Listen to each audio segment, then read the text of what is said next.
Quiero bendecir a cada una de las personas que nos siguen por este medio. Hemos estado hablando sobre las profecías, de qué hacer para que las profecías se cumplan en nuestra vida, la importancia de la palabra profética, y hoy quiero hablar sobre la responsabilidad de los profetas. La palabra del Señor dice en Amós 3:7, porque no hará nada Jehová el Señor sin que revele su secreto a sus siervos los profetas. El profeta de Dios tiene una gran responsabilidad y es necesario que aprendamos sobre ello, tanto para bendecir a sus siervos los profetas, para tomar la palabra del Señor y que ésta sea un rema en nuestra vida. Y una de las primeras cuestiones que concierne al oficio del profeta es que debe aprender a encontrar el propósito de la profecía. Una fuerte estigmatización que acompañará permanentemente a un profeta en el deber implícito de su oficio es que sus profecías son de Dios y cuando son de Dios se cumplen. Sin embargo, a raíz de la condición humana, muchas veces esto se ve alterado, tanto por el que profetiza como por el que escucha la profecía. Por un lado, el que recibe la palabra profética se ve sometido a toda clase de variables a considerar, como su estado de ánimo, rumores o sospechas que haya escuchado acerca de alguien o algo, su falta de madurez para pesar una palabra o visión, entre muchas otras cosas que puede alterar una revelación. Por el otro lado se encuentra el receptor de la palabra profética, quien tiene la esperanza de ver completa esa promesa a través de sus ojos. Por un tema de naturaleza humana, todos desean que se les cumpla lo que se les promete inmediatamente. Sin embargo, esa perspectiva de inmediatez no es la que el Señor tiene muchas veces sobre sus proyectos, porque todo se da en el tiempo de Dios. Por eso es importante movernos en el kairos divino, no en el cronos. Cuando nos movemos en nuestro tiempo, muchas veces nos desesperamos. Y un ejemplo de ello es el caso de Abraham. Génesis 15, 4-6 dice: Luego vino a él palabra de Jehová diciendo: No te heredará sino que un hijo tuyo será el que te herede. Entonces lo llevó fuera y le dijo: Mira ahora los cielos y cuenta las estrellas, si es que las puedes contar. Y añadió: Así será tu descendencia. Abraham creyó a Jehová y le fue contado por justicia. Abraham partió de la tierra apenas viendo un pequeño asomo de esta promesa. Pudo haber pensado perfectamente que aquello era falso. Todavía su siguiente generación, Isaac, tampoco pudo ver completamente esta profecía. A pesar de todo eso, en la actualidad, para nadie es un secreto que la profecía se cumplió a través de la nación de Israel. Lastimosamente, la misma ignorancia con respecto a la perspectiva divina correcta sobre las promesas provoca que al no verse los resultados anunciados inmediatamente o en un plazo determinado antojadizamente, se señale una profecía como equivocada y algunas veces se osa llamar al profeta mentiroso, tachándosele en ocasiones de falso. Todo este contexto humano nos pone frente a una realidad incuestionable. Las personas, a diferencia de Dios, son seres falibles, sensibles a toda clase de errores. Por lo tanto, es necesario que nosotros creamos la palabra que viene del Señor, le pidamos al Señor que nos movamos en su tiempo, en el kairos divino, y el profeta aprender a encontrar el propósito de la profecía. Otra situación que es responsabilidad del profeta es el discernimiento de las voces a su alrededor. Un verdadero profeta tiene que volverse experto en diferenciar la voz de Dios, la voz de sí mismo, la voz de las personas, inclusive la voz de Satanás, porque de lo contrario terminará confundiendo al pueblo y, lo que es peor aún, trayendo muerte a su propio ministerio. Esa capacidad de diferenciar no viene con el conocimiento humano, ni siquiera con los años como creyente.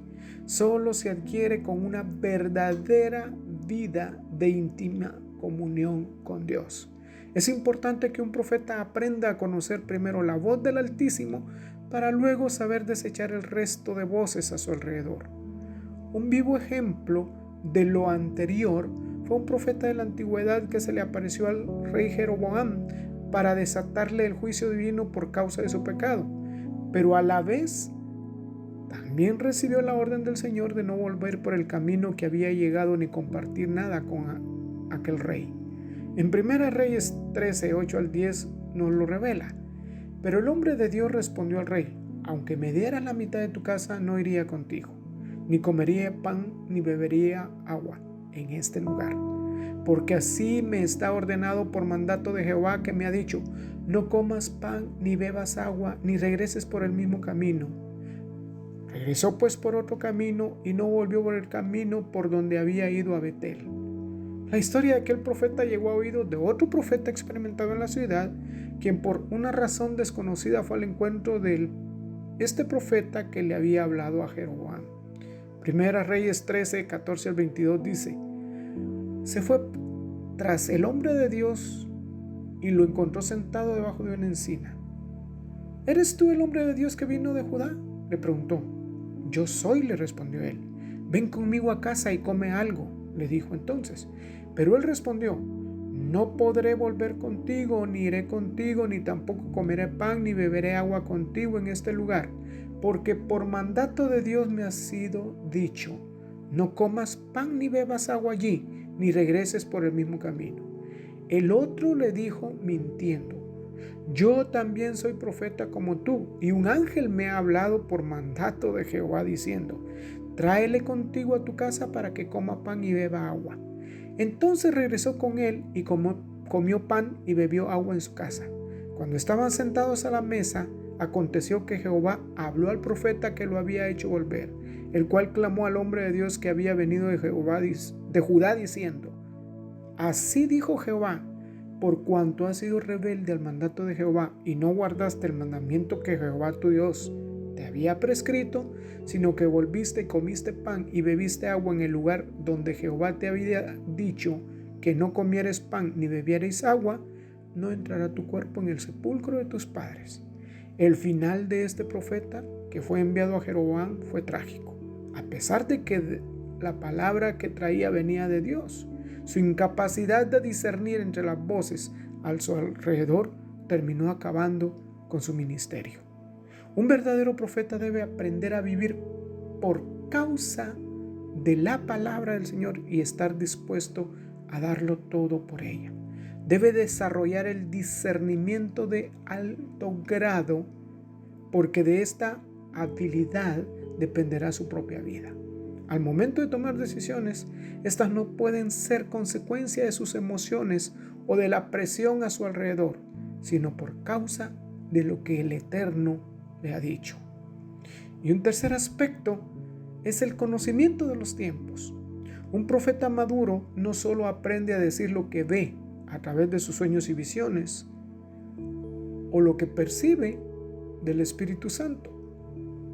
También debe aprender a conocer los tiempos en los que debe ser expuesta la palabra a los oídos de las personas. Tal es el caso de Jesús, quien llevó a cabo un acto profético sobre la vida de Simón, cambiándole el nombre por Pedro, que significa piedra. Lo vemos en Juan 1:42. En su momento, aquella acción de Cristo no fue acompañada de ninguna explicación, ya que no era el tiempo de revelarlo.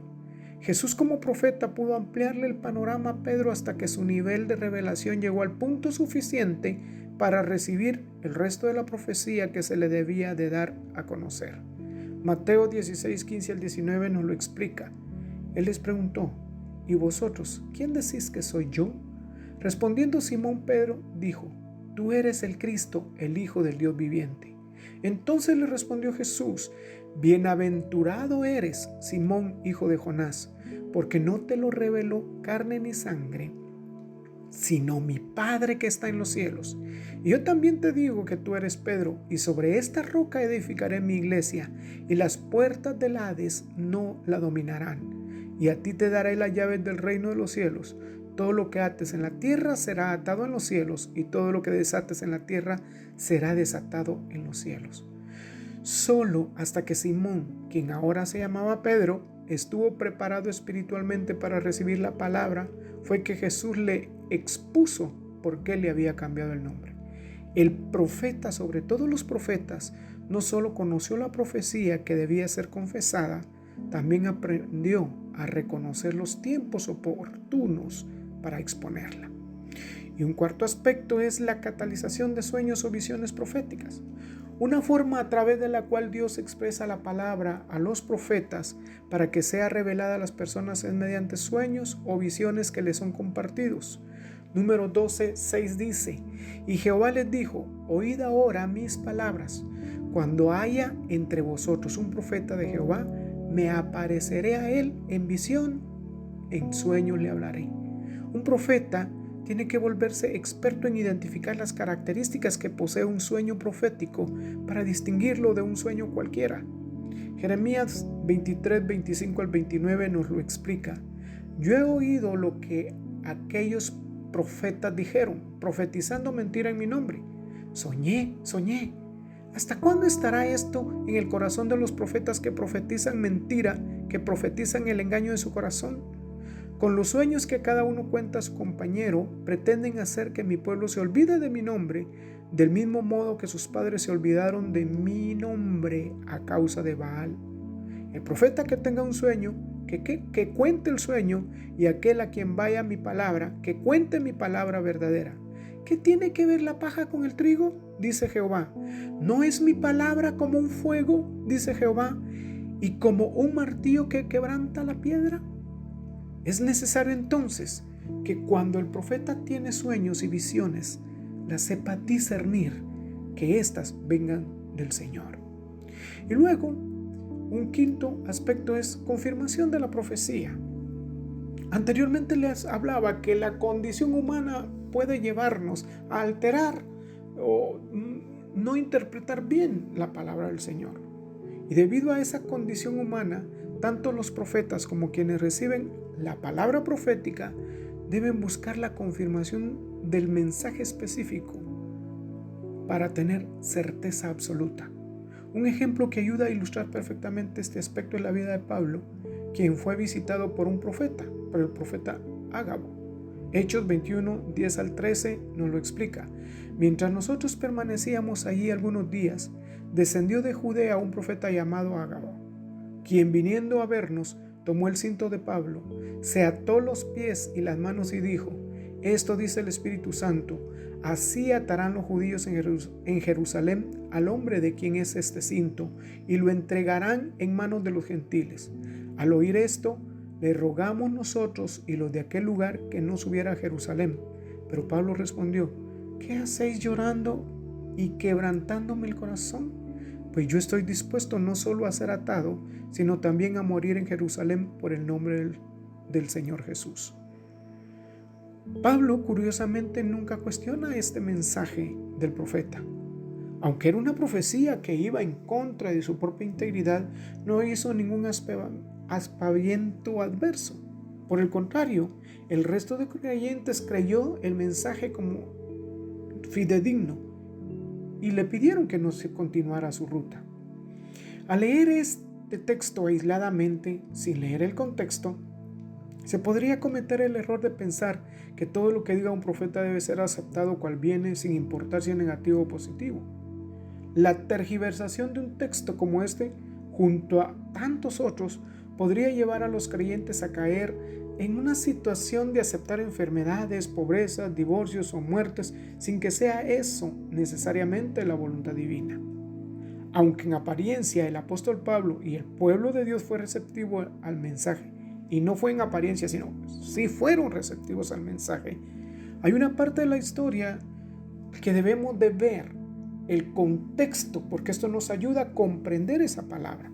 Hechos 20, 22 al 23 nos habla: ahora, ligado yo en espíritu, voy a Jerusalén sin saber lo que allá me ha de acontecer, salvo que el Espíritu Santo por todas las ciudades me da testimonio de que me esperan prisiones y tribulaciones. Queda claro que Pablo ya había tenido múltiples confirmaciones acerca de aquella profecía. Y esa profecía le anunciaba cárcel, lo cual nos lleva a entender la importancia de pedirle al Espíritu Santo que antes de cualquier decisión trascendental para nuestra vida, la palabra sea confirmada para tener la absoluta certeza en que es el designio divino y no un error humano del profeta o de quien recibe la palabra o de nuestros propios deseos. Es necesario entonces caminar bajo la absoluta dirección del Espíritu Santo para que Él realmente nos revele y que el profeta sea receptivo a la voz del Señor. Pero también quien recibe la profecía sea receptivo a la voz del Señor. Y teniendo en cuenta los aspectos anteriormente explicados, entonces vamos a tener esa certeza de que el Señor nos está hablando. Por lo tanto, esa profecía será cumplida. Y ¿se recuerdan que en algún momento hablábamos que el propósito de la profecía es edificar a la iglesia? Entonces, mis amados, es necesario que crezcamos a la estatura del varón perfecto y que nos desarrollemos en el Señor. Y un aspecto importante, o la importancia de la profecía, es edificar a la iglesia. Oremos para que todos seamos edificados. Y en estos últimos tiempos el Señor hablará a través de sus siervos los profetas, nos dará dirección, porque el Espíritu del Señor se derramará sobre toda carne. Viene un avivamiento grande para la iglesia y es necesario estar preparados para ese avivamiento. Oremos. Padre, gracias por hablar a nuestra vida a través de tu palabra. Y gracias por tus siervos los profetas, porque es a través de ellos quien tú confirmas tus propósitos en nuestras vidas. Padre, hoy pedimos por la edificación de la iglesia y tomamos, Señor, tu palabra. Y hoy podemos decir, somos instrumentos en tus manos. Gracias, Señor. Te bendecimos. La gloria y la honra sea para ti por los siglos de los siglos. Amén.